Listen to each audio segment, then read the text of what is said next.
everybody, I'm Elysabeth Alfano, and this is Plant-Based Life and Style. Hold up. It's actually a Plant-Based Business Hour takeover of Plant-Based Life and Style, because today I'm going to answer the question for you, is alcohol good for you? Your dreams come true. It just, in fact, might be. And I'm going to get into it with CEO of Flying Embers, Bill Moses. So I've got a great show for you today, and it is a Plant-Based Business Hour takeover. But before I get into that show, you know I love to read the news. So here we go. Putting on my sexy librarian glasses, and let's get into it. I'm Elysabeth Alfano, and this is the Plant-Based Business Minute. Each week, I read the top 3 headlines in a minute or less. Let's get into it. Innova Market Research nails plant-based foods and cultivated meat in their 2020 predictions list as number 2. They had this to say in Vegeconomist magazine.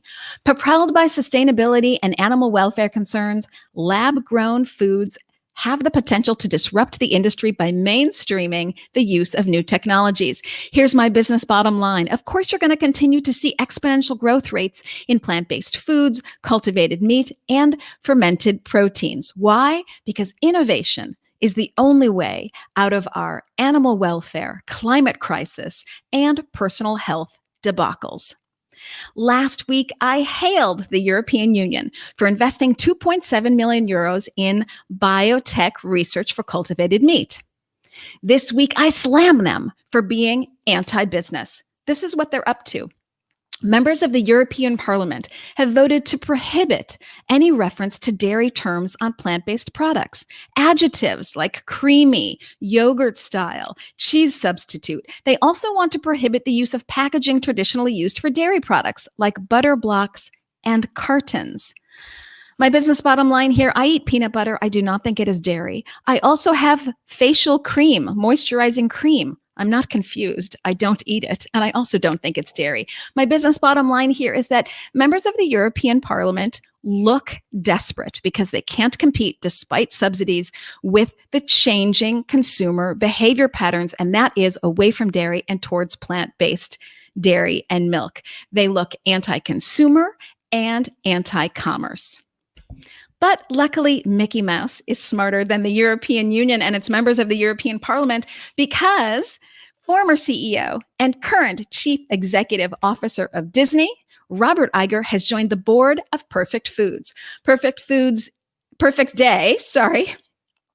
Day is the most well-funded fermented protein company, and they are leading the way for the largest growing sector, which is fermented proteins. Their fermented Flora ice cream is in markets now. It's called Brave Robot. And of course, Iger is best known for his 15 years as CEO, where he was a key driving force behind Disney's branded release strategy and the revitalization of its animation studio arm. My business bottom line here: TikTok, dairy industry, TikTok.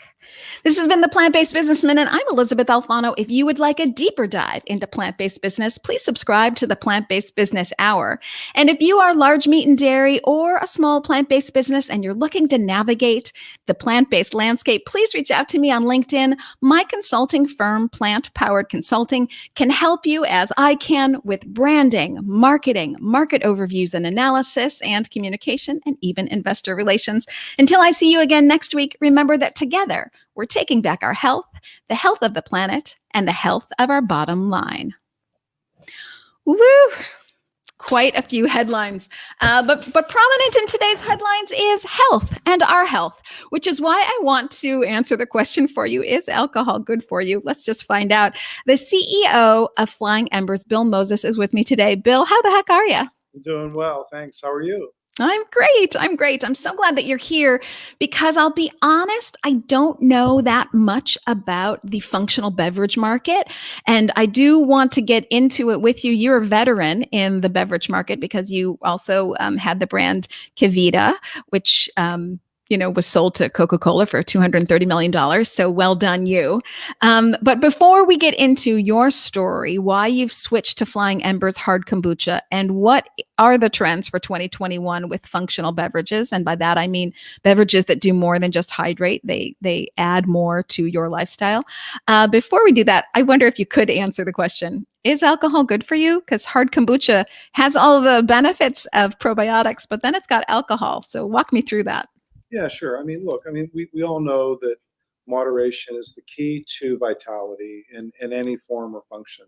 And so drinking alcohol in moderate and thoughtful ways is the first and primary part of any balanced diet or better for you regimen. So if when and if we do consume alcohol in a thoughtful, conscious way, where we're not simply drinking to be inebriated, with the right plant ingredients, the fermentation process that makes the alcohol actually does make the functional ingredients more bioavailable and ultimately better for you. So yes, you can get a healthy daytime consumption or nighttime consumption of an alcoholic beverage when it's done in moderation and the ingredients that are better for you are actually fermented as part of the process.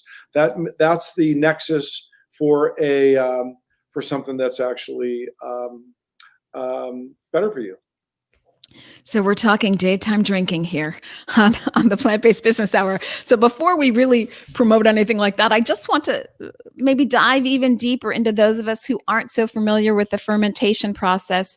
Could you explain a little bit in more detail what happens when you're fermenting the alcohol with the probiotics are you saying they cancel each other out, or you're saying they work in harmony? I'd love to understand that synergy a little bit better. Yeah, well, first off, fermented products, fermented beverages, and alcohol, or fermented drinks, or foods have some elements of alcohol in it.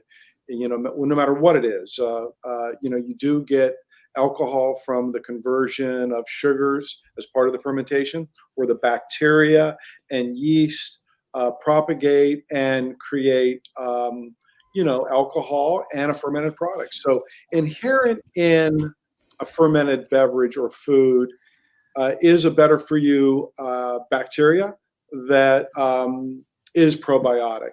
So in order to do that, there is some alcohol produced. So there is a natural historical sort of alchemy that occurs in fermentation that does render gut health, that does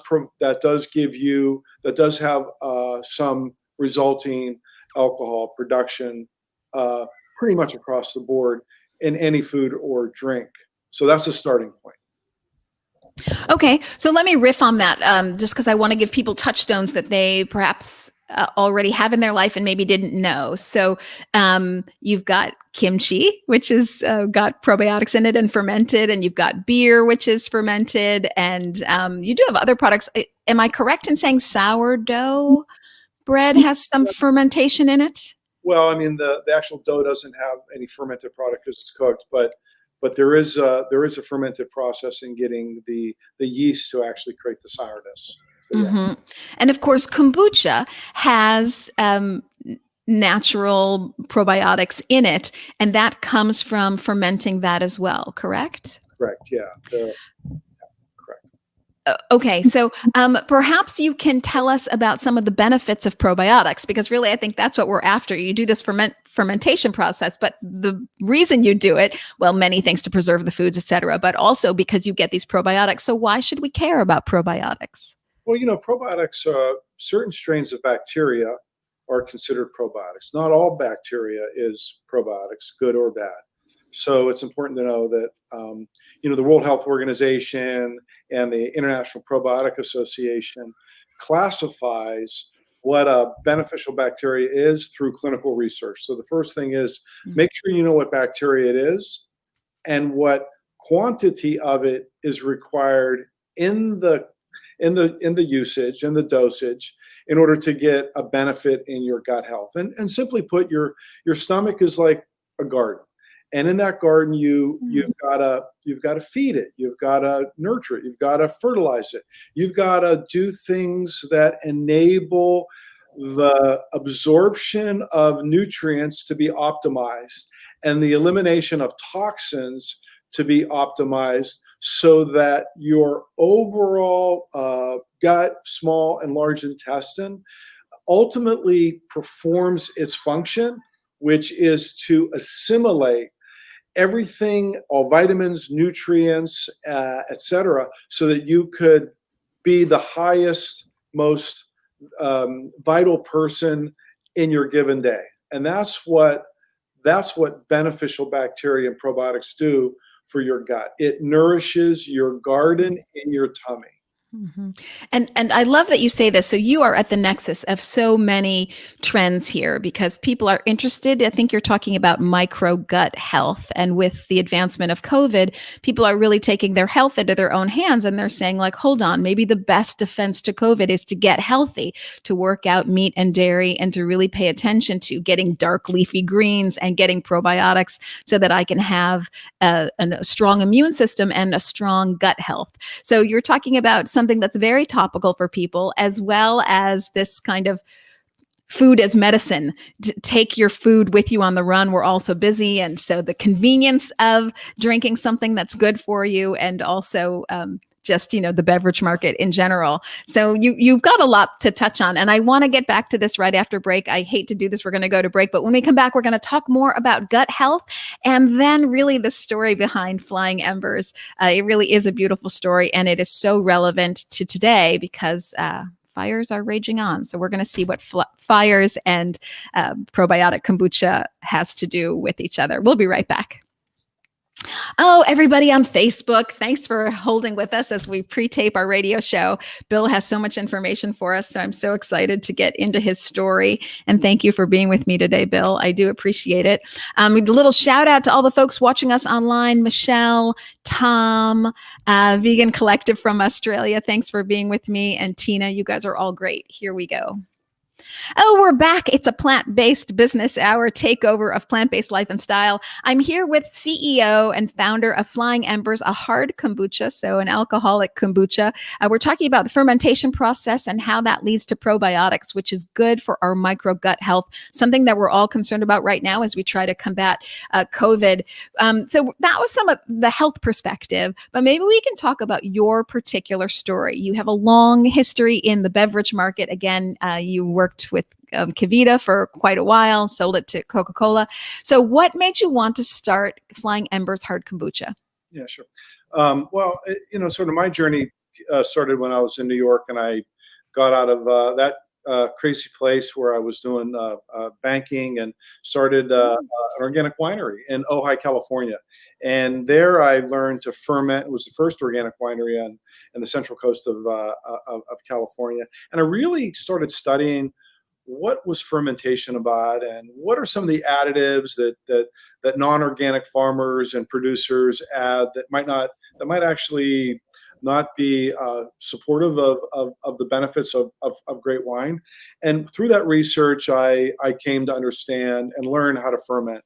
And during that time, I started seeing that this thing called kombucha began to rise up. This was 2008, 2009, and I decided to partner with a local friend of mine to start Kavita. And there we really did a deep exploration on gut health and learned that water kefir, and different sorts of aqueous formatted products could actually benefit you and give you a great experience.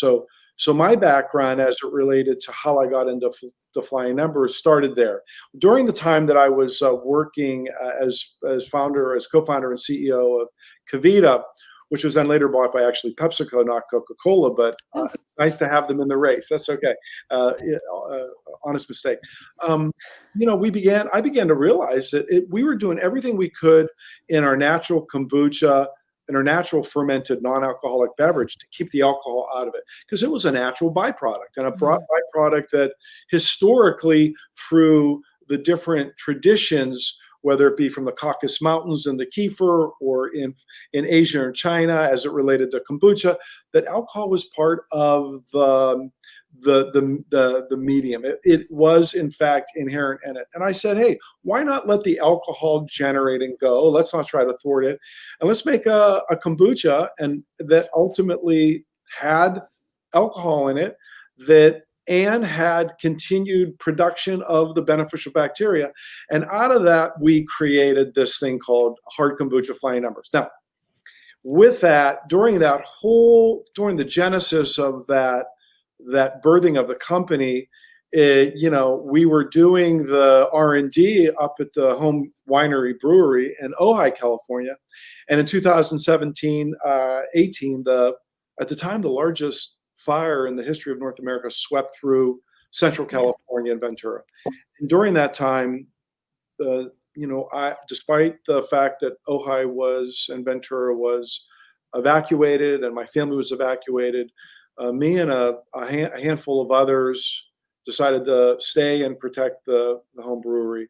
And during the 3 days of when the community and the Ventura County got consumed by a 200,000 acre fire, we stayed to protect the home and the brewery. And through that 3 days and nights of crazy vigilance with the fire department that were there with us on the property, we watching the embers fly through the air and actually light the mountains all around us and various buildings and everything around us on fire, and watching the firefighters just do their thing, I really had a deep connection. And that's when I decided to name the brand Flying Embers, which is a metaphor for this transformational moment of when, the fire moves and quickly consumes a mountainside. And that was the metaphor, and that was the genesis. And out of that, I now have made my purpose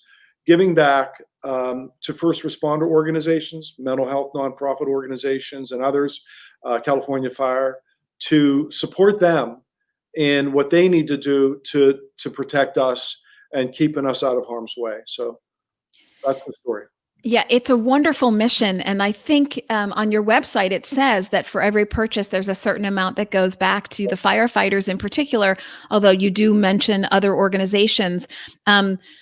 You really are, again, at the nexus of so many things that are important to people. So impact purchasing, when consumers know that their purchase is going to a good cause, not just for that brand, but for that entire company mission, that is really something younger consumers, and I'll say under 40, so not maybe 65 plus, but under 45, we'll say, obviously drink responsibly. So that's only people 21 and over, but still that group from 21 to 45 is very important to them to be part of the community with their purchasing dollars.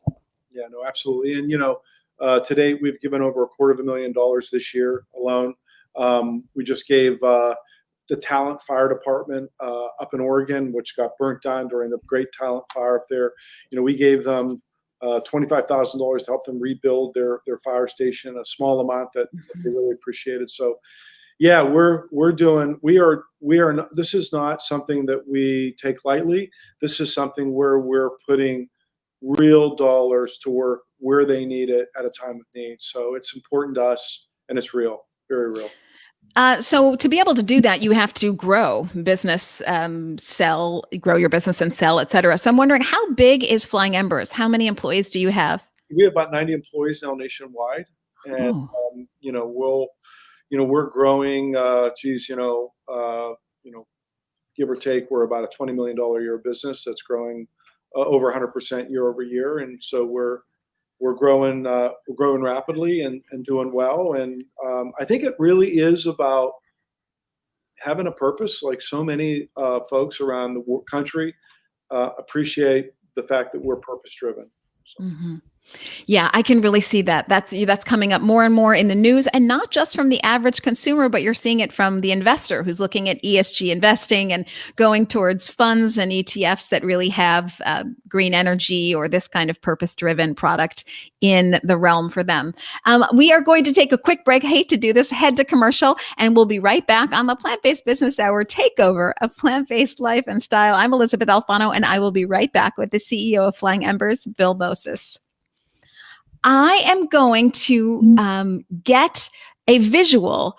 So everybody on Facebook, I want you to see the product, and you can go to Flying Embers. Here's some pictures right here. We're going to talk about all the flavors that they have. But when we come back, I might have Bill, I'm going to come back and have you talk about all of the flavors, and I might just go get a couple visuals. Great. Oh, we're back. It's Plant-Based Life and Style, but no, wait a minute. It's actually a Plant-Based Business Hour takeover of Plant-Based Life and Style. I am here with CEO of Flying Embers, Bill Moses, and he has a world of knowledge for us, not just about our micro gut biome and how probiotics can help that, but how his company, Flying Embers, is mission driven. I am going to full screen, so it's Bill only. Bill, if you could talk to us about all the kinds of flavors, because Flying Embers, you might think hard kombucha, okay, so it's going to be just a straight one shot flavor, but actually you have a very diverse range of flavors. Talk to me about that, and I'm just going to take myself out of it for a second. Sure. Yeah, no worries. So yeah, we have many flavors, but we'll start with what we call the low alcohol offering of 4.5%, and we have a grapefruit thyme, which is just totally on trend and very popular. We have an ancient berry that has blueberry, elderberry, and goji berry in it, and that's been a big success. We also have a watermelon basil, and that's a very exciting new innovation that we just launched nationwide. And then we have a little bit higher alcohol levels, like around 7%.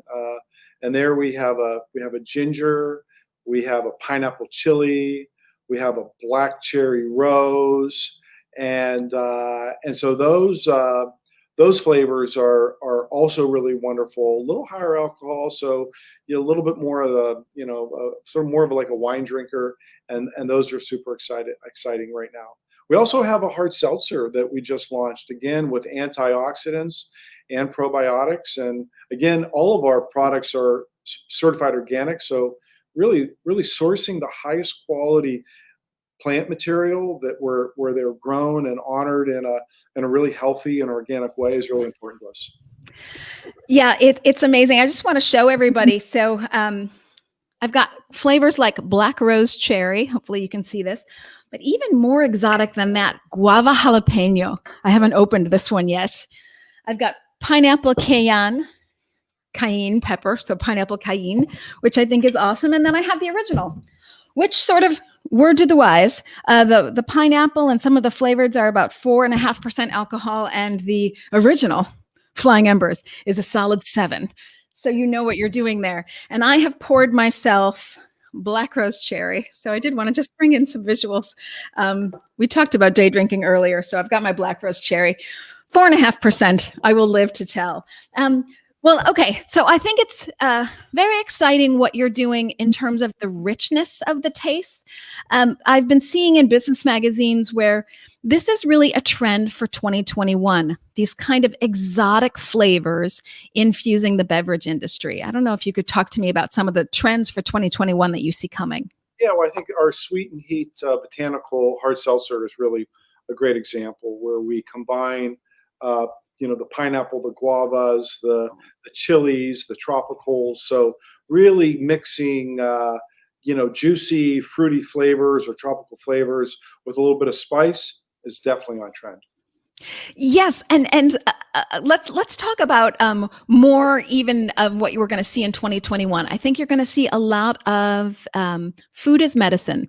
So people no longer looking to just hydrate, but maybe get their vitamins, get their probiotics, even I can't say cure their ailments, but really boost their immune system. Are you seeing things like that come to the marketplace? Yeah, I think people really want to have a lot more control over their wellness and well-being. And I think that that in a time of COVID and in the time of heightened awareness, we want to use every occasion Yes. to put a little something better for you in us, even if it's an occasion that is really underscored by celebration and enjoyment. So I think that's really the opportunity that we have right now at this given time in the marketplace. Yes, I have here that the global functional beverage market, and by functional beverage, I do mean more than hydrate. So it's a beverage that's going to do something for you as well. Will rise to about 208 billion in 2024. Do you expect some brand extensions for Flying Embers? Yeah, well, so we've got the hard kombucha. Then we just came out with the hard seltzer, which is very Yes. popular, as you know. Yeah. We have beer that we're coming out with that is better for you, where it's organic and low sugar and low carbs, gluten free in some cases, and also with probiotics in them.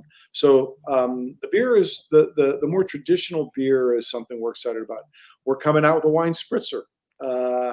And we're also coming out with some non-alcoholic beverages that sort of play in the adult drinking experience. That is sort of a takeoff on a non-alcoholic beverage. So we've got a couple of those that we've got coming out. So a lot of innovation coming out soon. Yes, and that really is the key to survival. So much, if 2020 has shown us anything, so much is turned on its head now that really innovating for a changing consumer pattern that is so dynamic and shifting so quickly is really key. I'm also wondering, what about things like vitamins? And personally, I've always stayed away from vitamin waters, these kind of things, but I think they remain very prominent in the marketplace, very successful still. Do you anticipate adding any protein or these kind of additives that one can find in drinks now? Yeah, no, it's a good question. So we do have in our antioxidant formula, we do have a vitamin C via an acerola berry that goes in.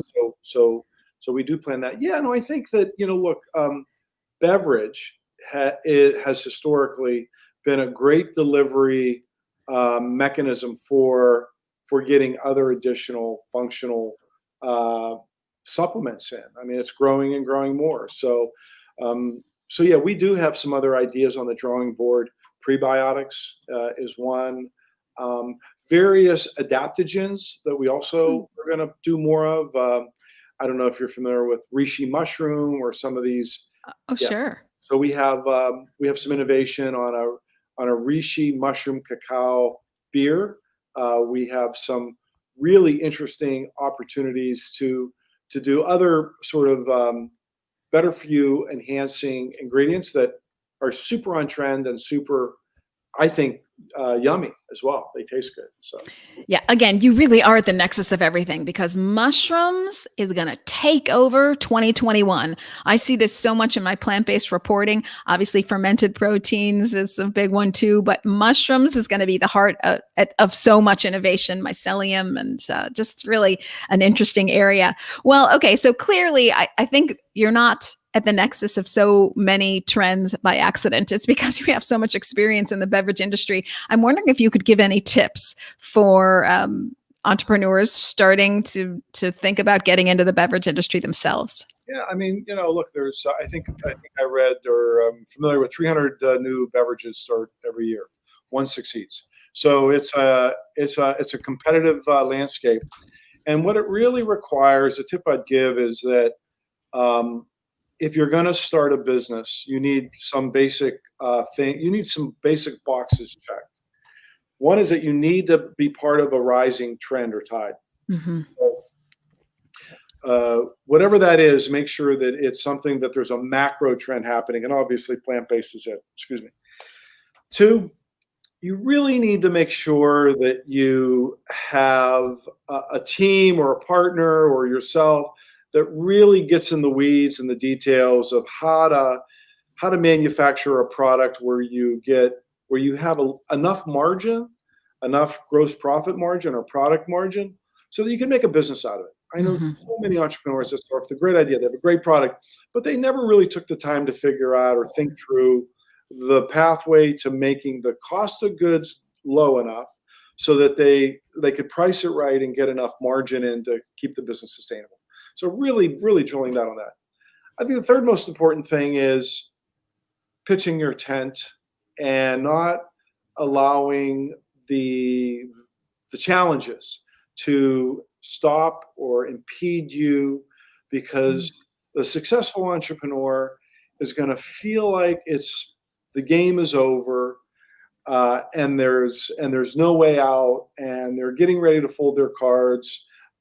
But what you need to do is go a little deeper, push a little harder, make sure your tent is pitched, as they say, and keep at it. So that one box is the key between, I think, an entrepreneur that ends up making it and an entrepreneur that just keeps trying but never makes it. Yes, I completely agree. I always like to say, I always think the entrepreneurs that make it are the ones who are willing to work the hardest. So not the most talented, not the best connected, not the prettiest, not even the smartest, but you are willing to leave no stone unturned again and again. You're just persistent and you don't give up. And those who can make their money last the longest. Maybe not so key for you now as you're in business number 2 and you had business number 1 that was so successful. But for the first startup business that has no funding coming to it naturally, you got to be scrappy. There's no way around that. And those who have a great idea and even have maybe good margins but run into cash flow issues, it's such a shame to see those businesses fall by the wayside. Right, exactly. No, I think being capital efficient and really, really watching every dollar. I mean, let me tell you, like in the early days, if you're not thoughtful about where you're spending and how you're spending to make sure you get the right return in the startup, then you're gonna die on the vine. You're gonna run out of capital, and that's the problem. Yeah, it's micromanaging, and it's so hard because that entrepreneur has to see the forest and the big picture strategy vision and then micromanage every little thing. I think it was John Paul Getty who ended up calling up one of his assistants and said, I think that pencil sharpener is too expensive. I want you to return it. And that's a true story as I understand it. I hate to do this. We're going to go to break. We're going to come back for one last segment with Bill Moses, CEO of Flying Embers, where you get to have alcohol that's good for you. I swear to God, your dreams come true. We'll be right back. Oh my gosh, it goes so fast, everybody. Everybody's seeing this on Facebook. Oh my gosh, I'm having a great time. Pineapple cayenne pepper and my hard kombucha original. And then I have this one, which I have not opened yet. These are hard seltzers, actually, guava jalapeno. So fun. Okay, here we go. Oh, we're back. It's Plant-Based Life and Style. But hey, no, wait. It's a Plant-Based Business Hour takeover of Plant-Based Life and Style because today I'm Elysabeth Alfano. I have with me CEO and founder of Flying Embers, Hard Kombucha. He's here to talk about the trends of the functional beverage market for 2021. Such exciting times. So I have a question for you about your kombuchas, which I believe don't need to be delivered refrigerated because you have shelf-stable kombucha. How is that possible with live probiotics, or have I misunderstood? Oh, that's a very good question. So we do have an 80 degree temperature threshold that we strive for. But yeah, it's for the most part it's shelf-stable, and we do the following. Part of our manufacturing IP or intellectual property that we have patent pending is that we ferment dry so that there's no residual sugar in the beverage, and that when there's no sugar, it doesn't feed the yeast to have it continue to ferment or go bad. And then additionally, the 4 strains of bacteria that we use will live at room temperature and will continue to live even if it doesn't have the sugar in it to continue to propagate and make it unstable. So the secret sauce or formula we have is the right bacteria that can continue to be to live at a room temperature without the sugar that enables it to be stored at room temperature without it going bad or souring or spoiling. So, yeah. And that's also how you're able to do no carbohydrates, even though it should have natural sugars, right? That's right. We take all the sugars out, and out of that, we have ourselves a product that doesn't have anything that could feed the bad to make it go to spoil. Oh my gosh! That's our, and that's really something that I started to innovate with PepsiCo when they were getting ready to buy us, and I took that learning and that intelligence into this space, and I think it's really unique. It's a really unique offering. So one of our listeners and viewers wants to know, what kind of tea do you use to ferment for the kombucha? We use black tea. We use a Chinese black tea. Yeah, so amazing. Okay, well, we talked about this a little bit, but here you are, this seasoned veteran. I would be remiss if I didn't ask you for your predictions, and I'm not going to keep this to the beverage industry, actually, just your predictions, because COVID has, thrown us for a loop. What are your predictions? I'll say 3 to 5 years out as to where consumers are going and where they put their purchasing dollars. Yeah. Well, I think there's going to be a continued evolution in better for you foods and beverages. I think that there's going to be a lot more rigor around around the critical review of that better for you piece, the substantiation of what labels are claiming is going to be. I believe there's going to be a lot of independent organizations that are going to be validating some of these claims because I think people are going to become inundated with a lot of snake oil salesmen bringing you different things and selling you. So I That's think already there, quite right. frankly. I just must give a plug that certified humane is not certified humane, folks. It's a different show, but it is not. So I think that's there, Bill. So yeah, so I think more of that. I think the second thing I'm going to see is that more biohacking, almost like more innovation around again food and beverage, which is where I live, where we'll get more into mitochondria health. We'll get more Ah. into Krebs cycle. We'll get more into the neuromechanisms, more into deeper microbiology that's really going to have greater influence on our well-being. I think that's going to be a big trend in the future. I do too. I see a lot of personalized nutrition. So not this one size fits all, here's a drink or a snack for you, but this, you particular Susan Doe, you are low in niacin. So you're getting this. So I think you're going to, 5 years out really, but I think you're going to see that kind of very personalized medicine. So it's a very exciting time. I mean, if one could say that there is a silver lining to COVID, it would be that we are all taking control of our health and we're no longer saying like, oh, the USDA said this or, the government has our back. I think it's pretty clear. No matter if you're to the right or to the left, the government so does not have your back. You better be interested in your own health. You better read those labels. You better get on Google and start figuring it out for yourself and what you need because ain't nobody going to save you but yourself. So it's interesting that we're finally getting connected again back to our own food source and our own bodies and what we need. So very exciting time. Okay. Again, with your words of wisdom, I'm wondering what you wish you knew 10 years ago that you know now. Oh, that's a great question. I think 10 years ago, I wish I knew. I wish I knew how to better assess and judge a new hire. Oh. Because I think early on, as an entrepreneur in a business and a CEO, you sometimes hire the wrong people. And if I only knew now what I knew then, I would have saved myself and them a lot of uncomfortable times and moments, not having to be the right fit with the right organization.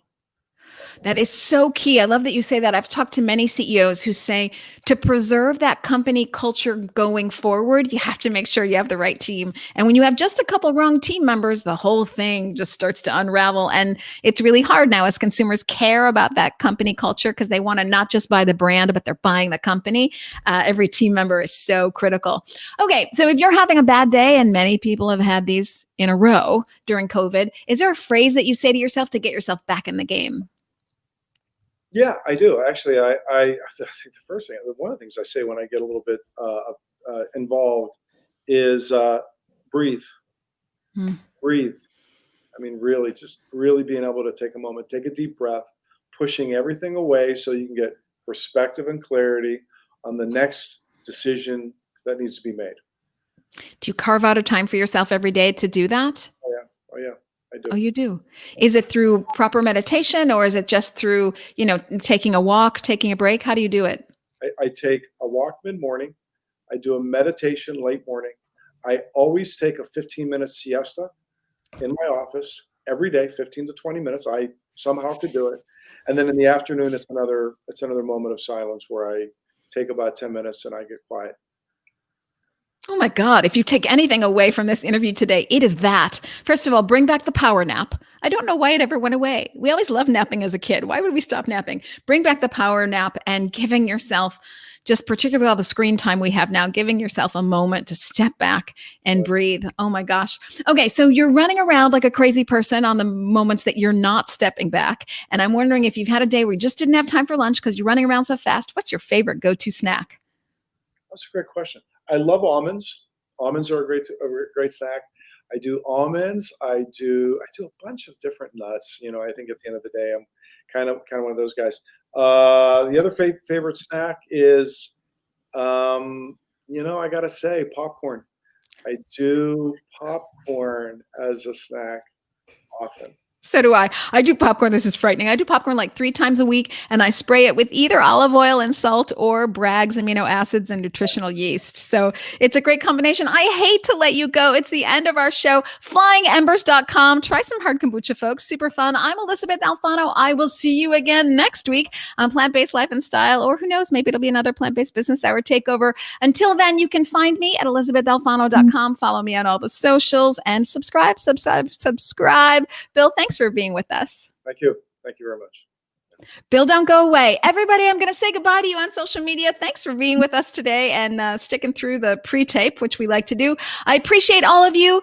On Tuesday, my next show, it's election day, so I'm not going to do a show. Come on, Lucky 7. Let's hope it goes our way, everybody. I will see you next week, next Wednesday, because it's a reschedule because of election. See you then, Bill. Just stay put. Bye, everybody.